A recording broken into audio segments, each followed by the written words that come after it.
The rain hammered the windshield like it had a grudge, turning the Seattle streets into a blurred watercolor of neon and regret.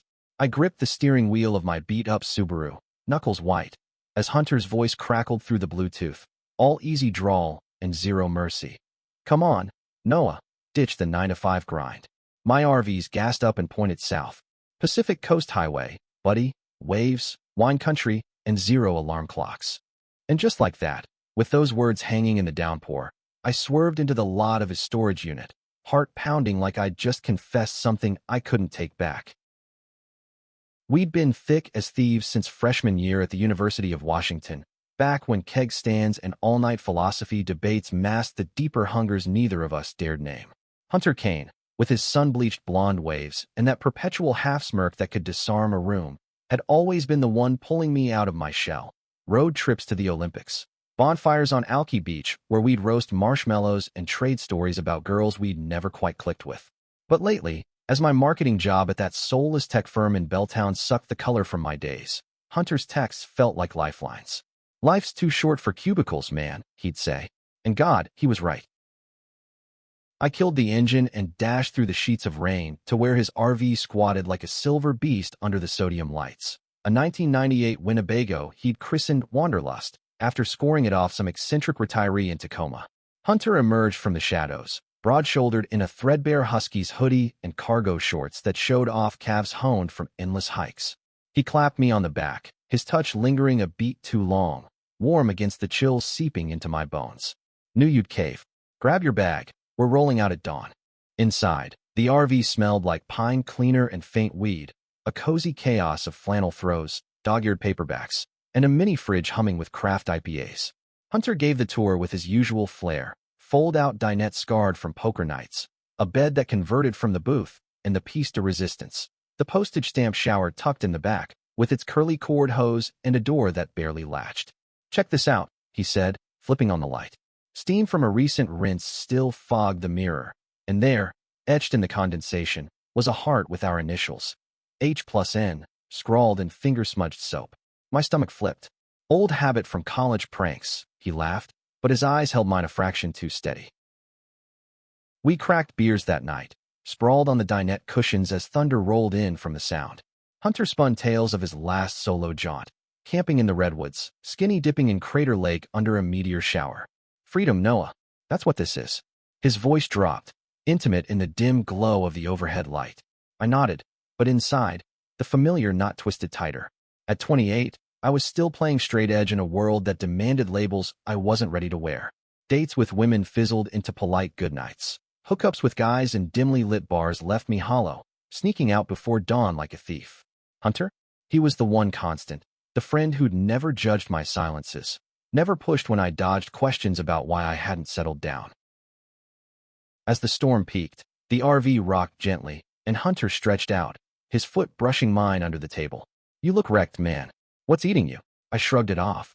"Work stress," the usual lie. But he leaned in, close enough I could smell his cedar cologne mixed with rain. "Bullshit. Talk to me." The words stuck in my throat, a confession bubbling up about the guy from the app last month, the one whose touch had felt like betrayal to the life I'd built. Instead, I muttered something about needing a shower, the day's grime clinging like accusation. "Mi casa es su casa." Hunter grinned, jerking his thumb toward the back. "But fair warning, water pressure's a tease." I laughed it off and slipped behind the flimsy door, stripping under the harsh fluorescent buzz. The spray hit lukewarm at first, then scalding, forcing a gasp from my lips. I braced against the wall, eyes squeezed shut, letting the water pound out the tension. But then the door creaked. Hunter, poking his head in with a towel slung over his shoulder. "Forgot to warn you about the hot water tank. Need backup." My heart slammed. There I stood, naked and exposed, water sluicing over skin I'd hidden from mirrors for years. Hunter's gaze flicked down, not leering, but seeing, really seeing. The freckles across my chest, the tattoo of a compass rose on my hip from a drunken Vegas weekend we'd shared. Time stretched, the steam wrapping us like a veil. "Noah," he said softly, stepping in without waiting for an invite, the door clicking shut behind him. His shirt clung damp now, outlining the ridges of muscle I pretended not to notice during our beach volleyball games. What happened next wasn't planned, Wasn't scripted like those late-night fantasies I'd buried under spreadsheets. His hand found my waist, tentative, then sure, pulling me under the spray. Our mouths met in a crash of heat and hesitation, tongues tentative explorers charting forbidden coasts. I tasted salt, rain, sweat, the unspoken years, and my fingers tangled in his wet hair, pulling him closer as if letting go would unravel everything. The shower's confines amplified every gasp, every slide of skin on skin, the world narrowing to the rhythm of our breaths syncing with the patter overhead. When we broke apart, foreheads pressed, water cooling to a trickle, Hunter whispered, "I've wanted this since that night in the dorms, when you passed out on my bed and I just watched you sleep." My chest cracked open, the dam of denial crumbling. But as we toweled off in the cramped space, laughing shakily about nearly flooding the rig, a shadow lingered. This wasn't just a spark, it was a wildfire, and wildfires in the Pacific Northwest had a way of consuming everything in their path. Dawn broke foggy over Puget Sound as we hit I-5 southbound, the RV's tires humming a promise of escape. Hunter drove, one hand on the wheel, the other occasionally squeezing my knee, a casual anchor in the surreal new normal. We blasted Springsteen, windows cracked to let in the briny air, and for the first time in months, the knot in my gut loosened. "Portland for lunch?" he asked, glancing over with that grin that now carried layers of heat. "Powell's City of Books, then some food truck tacos." I nodded, sinking deeper into the passenger seat, the atlas open on my lap like a map to uncharted parts of myself. But as the miles unspooled, doubt crept in like fog off the Columbia. What were we doing? Hunter, the eternal nomad, had always dodged routes, bouncing from job to job, city to city, leaving a trail of broken hearts, mostly women's, or so the stories went. And me? Seattle boy through and through, tethered by a family that still pinned yellow ribbons on the fridge for my future wife. My dad, a retired Boeing engineer with calloused hands and conservative quips, had never said a word about the rainbow flags at Pride, but his silence spoke volumes. Mom baked pies for church potlucks where love is love was whispered, not shouted. By the time we crossed into Oregon, the easy banter had frayed. Hunter pulled over at a rest stop near Astoria, the bridge looming like a steel prayer over the churning river below. "Hey," he said, killing the engine. "Last night. You're good." His eyes searched mine, vulnerable in a way I'd never seen. Hunter Kane, the unbreakable. I swallowed hard. "Yeah, just processing." He nodded, but the air thickened with what I didn't say, fear that this was a detour, not a destination. We pushed on, the coast unfolding in jagged cliffs and driftwood-strewn beaches. Cannon Beach at sunset. Haystack Rock a sentinel in the surf, and we walked barefoot, waves nipping at our heels. Hunter slung an arm around my shoulders, casual as ever, but his thumb traced circles on my collarbone, sending sparks. "Remember that time in college, sophomore year? You dared me to jump the creek at Discovery Park, and I ate shit on the rocks." I laughed, the memory a balm. "You blamed the mud. Called it strategic camouflage." He pulled me close, lips brushing my temple. "I'd jump 1,000 creeks for you, Noah." That night, camped at Oswald West State Park, the ocean's roar lulling us into the RV's bed. No shower this time, just tangled sheets and exploratory hands, learning the geography of scars and size. Hunter's body was a revelation. The constellation of moles on his back from too many shirtless surf sessions in Baja. The way his breath hitched when I kissed the hollow of his throat. We moved slow, savoring, until urgency overtook, bodies arching in a symphony of whispered names and shuddering releases. Afterward, curled against his chest, his heartbeat a steady drum under my ear, I felt seen, not as the reliable sidekick, but as the man I'd hidden. Yet sleep brought dreams of unraveling. Hunter vanishing into the horizon, leaving me with echoes. I woke to him brewing coffee on the tiny stove, humming an old Dylan tune. "Rough night?" he asked, handing me a mug. I shrugged, but the words tumbled out unbidden. "What if this is just a phase?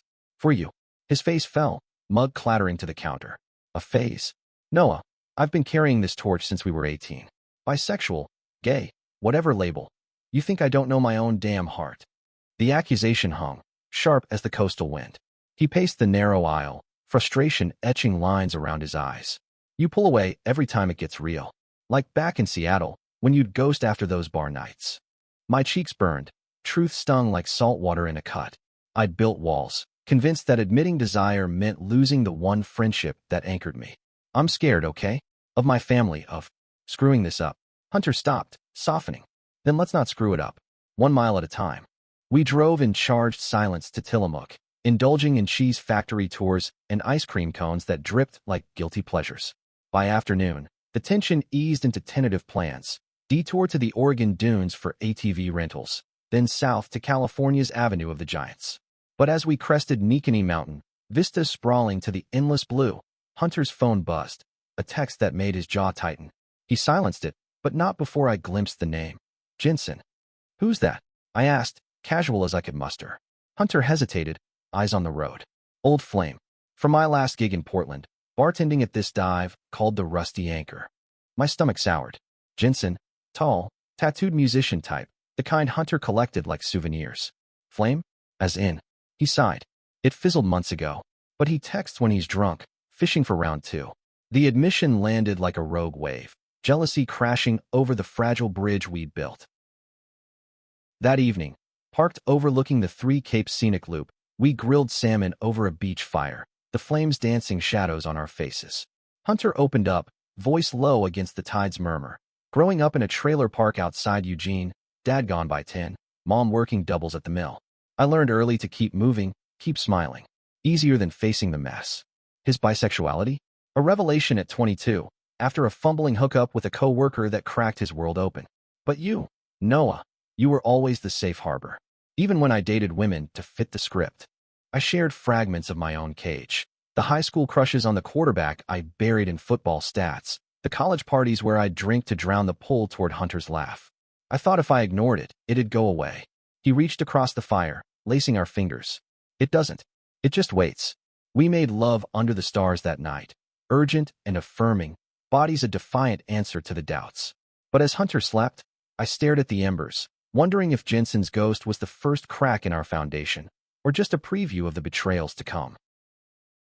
Southbound now, the landscape shifted from rugged Oregon greens to California's sun-baked golds, the RV's AC wheezing against the heat.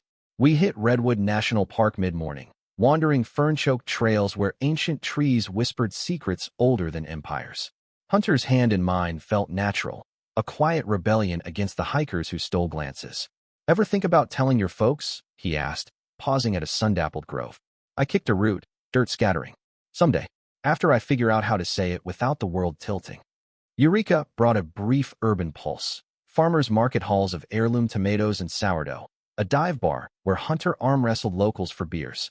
Laughter flowed easy, but Jensen's specter lingered. Another text pinged during pool, Hunter deleting it with a curse. Blocked him, he muttered later, as we swayed to a jukebox Patsy Cline. Relief washed me, but so did unease. This road was littered with Hunter's exes, each a potential detour. By Avenue of the Giants, the drama ignited. We camped riverside, the eel murmuring like a confidant, when tires crunched on gravel, a sleek black Jeep pulling up beside us. Out stepped Jensen, all brooding ink and leather jacket, eyes locking on Hunter like a claim. Heard you were passing through, he drawled, voice laced with bourbon edge. Hunter stiffened beside me. Jensen, this is Noah. The air crackled. Jensen's gaze raked me, dismissive. The Seattle ghost? Thought you were done haunting. What followed was a powder keg, accusations flying like sparks, Hunter's commitment issues, Jensen's possessiveness masked as passion. You always run when it gets deep, Jensen snarled, stepping too close. Hunter shoved him back, chest heaving. And you cling like it'll fix you. We're done have been. I stood frozen, the betrayal not in Hunter's past, but in how it unearthed my own insecurities. Was I just the latest stopover? Jensen lunged, fist glancing Hunter's jaw before I tackled him to the dirt, adrenaline surging. Back off. The scuffle ended quick, Rangers hauling Jensen away with warnings, but the damage festered. Hunter iced his bruise in the RV, silent as stone. Sorry you saw that, he finally said, voice raw. Jensen, he was intense. Made me feel alive, then guilty for wanting more. I knelt before him, thumb tracing the swelling. And me? Do I make you feel guilty? His eyes, stormy blue, met mine. No, you make me feel home. We collided then, fierce and needing, the shower forgotten for the bed's wider canvas. Hands mapped bruises and boundaries, mouth sealing promises in the language of gasps. But climax brought clarity's cruel edge. This love was real, but fragile, tested by every mile marker of doubt. We fled south at dawn, the redwoods receding like judgmental elders, bound for Mendocino's cliffs where wildflowers defied the wind. Hunter drove with renewed fire, playlist heavy on Fleetwood Mac, Stevie's Whale a soundtrack to our unspoken pact. No more ghosts, he vowed over coffee in Fort Bragg. Just us. I believed him, or wanted to, as we hiked Jug Handle State Reserve, arches of rock bridging tide pools teeming with starfish. At the highest point, overlooking the Pacific's endless churn, I pulled him down to the grass, kissing him with the sun as witness. I love you. I breathed, the words a leap off that cliff. Hunter's smile broke wide. Took you long enough, Harlan. Wine country welcomed us like a lover's embrace. Vineyards rolling under Napa's haze. Tastings where sommeliers spun tales of terroir. We splurged on a B&B in St. Helena, the RV parked discreetly, indulging in a proper bed with Egyptian cotton and champagne flutes. Nights blurred into silk-skinned explorations, days into lazy cycles along Silverado Trail, picnics of charcuterie and confessions. Hunter revealed dreams deferred, opening a mobile coffee roaster, chasing sunsets without apology. With you, he added, fingers intertwined over a chessboard in the inn's garden. But paradise bred peril. A call from Seattle shattered the idyll. My sister Ellie, voice trembling. Dad's sick, Noah. Pancreatic. Come home. The words hollowed me, the road's freedom curdling to chain. Hunter held me as I paced the porch, twilight bleeding purple. Go if you need to. But his eyes pleaded stay, the first fracture in our unity. I can't leave you. I choked. Not now. He pulled me close. Then we face it together. The drive back north was a gauntlet. Through Sonoma's golden hills, past Santa Rosa's sprawl, the RV a cocoon against grief's gathering storm. We stopped in Bodega Bay, fog shrouded like Hitchcock's ghosts, sharing fish and chips on the harbor. Your dad's tough, Hunter said, squeezing my hand. Like you. But doubt not. Would this pull me under, drown what we'd forged? Seattle loomed, rain slicked and unforgiving, as we crossed the border. Harborview's sterile halls smelled of antiseptic regret. Dad lay pale in the bed, machines beeping a dirge. Mom hovered, eyes red-rimmed, Ellie clutching a rosary. Noah, Dad rasped, spotting me. Brought the prodigal? Weak chuckle, but his gaze sharpened on Hunter lingering in the doorway, hand on my shoulder, too intimate for the room's assumptions. The betrayal came swift, not from Hunter, but from the lie I'd lived. Over hospital cafeteria coffee, Mom cornered me. That your roommate? Seems close. Her tone, laced with that old Baptist caution, cracked the facade. More than that, I admitted, voice steady despite the quake. Silence stretched, then her hand on mine, tentative, then firm. As long as he makes you happy, son. Tears blurred, acceptance, hard-won, a balm. Dad's decline was merciless, chemo rounds blurring days into vigils. Hunter became my shadow, fetching greasy diner runs, holding me through sobs in the RV parked curbside. One night, as monitors wailed, Dad pulled me aside. Life's short, kid. Don't waste it hiding. His eyes, fever bright, held no judgment. Only a father's quiet wisdom, forged in his own unspoken battles. Love who you love. Proud of you. He passed at dawn, the city stirring under gray skies. The funeral was a blur of black suits and casseroles, Hunter's hand my anchor amid whispers. Ellie hugged him fierce. Thanks for bringing my brother back. In the cemetery's drizzle, under evergreens heavy with moss, we stood graveside, Hunter's arm around me. You did good, he murmured, facing it head-on. Grief's weight lingered, but so did resolve. Weeks blurred, packing Dad's tools, sorting Mom's anxieties, Hunter patient, unwavering. One evening, atop Queen and Hill, city lights sprawling like fallen stars, I turned to him. Marry me? Not tomorrow, but someday. Build that life. His kiss was answer enough, fierce against the wind. We hit the road again, southbound with purpose, wanderlust restocked, dreams repotted. The shower, that tiny catalyst, now a symbol, cramped, steamy confessions birthing vast horizons. What happened inside changed everything. Not just how I saw Hunter, but how I saw myself. Whole, unapologetic, loved. In Big Sur's canyons, we parked cliffside, waves crashing symphonies below. Hunter traced my jaw, eyes alight. Forever starts here. And as the sun dipped, painting the sea molten, I believed him. Us against the endless road, hearts synced to its rhythm.